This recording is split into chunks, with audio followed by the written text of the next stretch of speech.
All right, what is the long-term viability of solar? Solar has actually changed a lot over the years. So back in the 1970s, the federal government came out and tried to incentivize people to start putting up solar panels and stuff. And there was a movie or a documentary, I think it was made by Michael Moore, where it was talking about solar and kind of that renewable type technology. And it was kind of funny. During this movie, one of the things that they had is they had this entire solar field, and they were putting on this concert, and they kind of walk backstage and they see all these solar panels and stuff, and they're like, wow, those panels are really cool. Like, how much power or how much energy is that generating? And they're like, oh, it's enough to power this toaster right here. And it's like, that's it? And so the whole idea was like, yeah, this is a green event, when actually the solar panels were not, the technology back then was not good enough that it could really power much more than that toaster. The thing that have changed is the technology as far as solar goes. It's gotten better. It's gotten so that we could generate more electricity in a smaller package. So we can actually go out and meet with a homeowner and say, okay,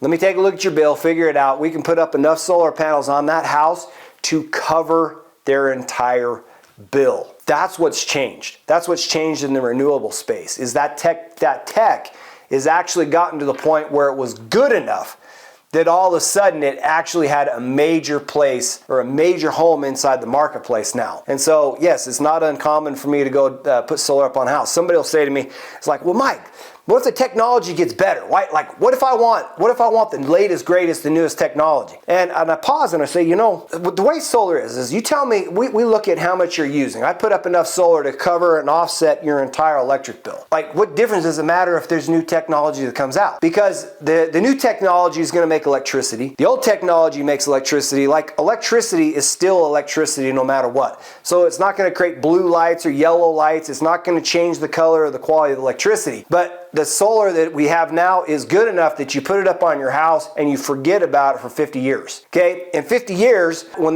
those panels or whatever need to be replaced, sure, grab the latest technology. But the point is the solar is so good now that it's more than good enough to take care of somebody's obligation. Like, I have solar up on my house, okay? It's good enough for what I need. I actually have more space on my roof where I could triple the size of my solar system.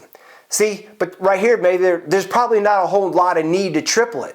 Maybe when I get an electric vehicle, maybe when I start consuming even more, but right now I'm consuming a fair amount. I could go plus up the size of my solar system and generate more.